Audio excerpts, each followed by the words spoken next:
Il comune sta facendo pochissimo, quasi nulla, nel senso che abbiamo tempi di risposta che sono enormi e non si capisce dove si voglia andare.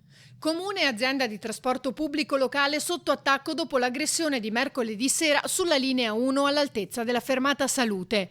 Mentre il gruppo AVM rassicura la cittadinanza sullo stato di salute dell'equipaggio, i sindacati chiedono l'intervento del prefetto Zappalorto. In carenza di idonee e adeguate risposte, scrivono inviando comunicazione anche al Ministero delle Infrastrutture e alla Commissione di Garanzia, applicheremo quanto disposto dalle norme in materia di sicurezza, a fronte di questa ulteriore aggressione per cui la sola solidarietà non è più sufficiente. Da mesi denunciamo la situazione di esasperazione continuano che sfocia in preoccupanti disservizi.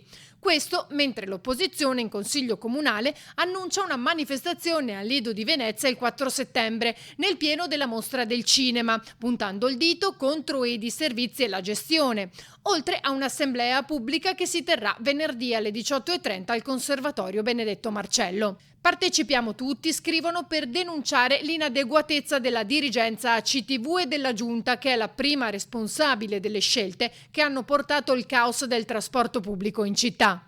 Noi facciamo innanzitutto una richiesta di rivedere il trasporto pubblico veneziano, potenziarlo per dare risposte alle esigenze del servizio. Oggi in larga parte della città il servizio è molto insufficiente e non tiene conto solo parzialmente della ripresa del turismo.